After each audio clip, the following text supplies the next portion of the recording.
Kabir Das, I believe the smartest person in the history of India is Kabir Das. I have not seen any person like him. कहते हैं कि सिकंदर लोधी ने उसको 3 बार मरवाने की कोशिश की, 3 बार बच गए।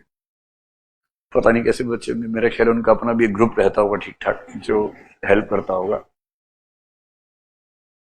ही फॉट विद एवरीवन, कोई मौलवी आ जाए, पंडा आ जाए, सबकी ऐसी तैसी करती उसने अकेले, वो भी मिडिल एजेस में। यहां तो आज हिम्मत नहीं पड़ी लोगों की, तब भय होता है। और खुद को चेक करना हो, चेक कर लेना कभी। एक भाई जैसे Kabir Das, I believe the smartest person in the history of India is Kabir Das. I have not seen any person like him. देखा तो मैंने उनको भी नहीं है वैसे, लेकिन जितना मैंने पढ़ा उनके बारे में है ना, कहीं आप सोचेंगे 600 साल का हूं मैं तो वो लेकिन जब रहे होंगे, मेरा ख्याल है कि उतना स्मार्ट आदमी हुआ नहीं इतिहास में कोई। इतना कॉन्फिडेंट आदमी पूरी हिस्ट्री में नहीं मिलता आपको।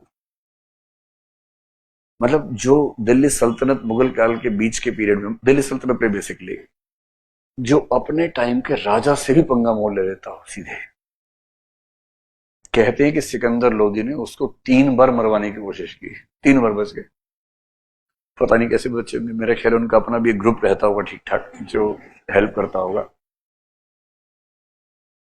ही फॉट विद एवरीवन, कोई मौलवी आ जाए, पंडा आ जाए, सबकी ऐसी तैसी करती उसने अकेले, वो भी मिडिल एजेस में। यहां तो आज हिम्मत नहीं पड़ी लोगों की। 21st सेंचुरी में चू करने में घबराहट होती है। 14th सेंचुरी में उससे सड़क के बीच खड़े होकर आग लगा दी और लोगों ने कहा हम आपके फैन हैं, हम आपके जैसा होना चाहते हैं। बोले आओ तुम्हारे घर जलाते हैं, पहले आ जाओ। जो घर फूके अपना चले हमारे साथ। अपना घर फूकने को तैयार हो तो मेरे साथ चलना, वरना मौसी के घर रहो शांति से। ये रास्ता बड़ा खतरनाक है, मजाक का रास्ता नहीं है।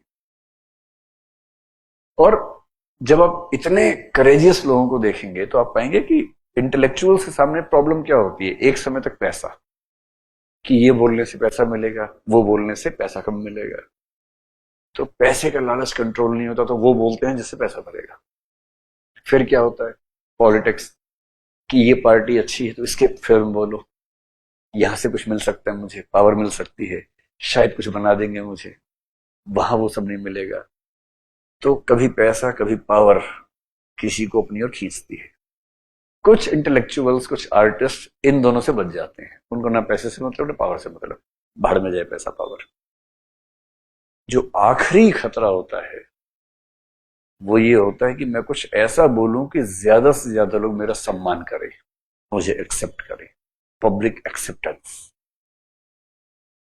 And if before speaking something or before making your opinion, you are concerned about the public opinion about you, you are not a true intellectual.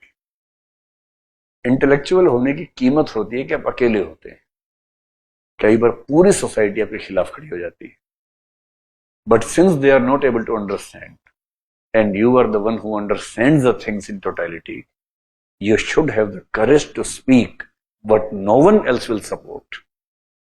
But you believe you are true, you are right, and you should be having the courage to speak that.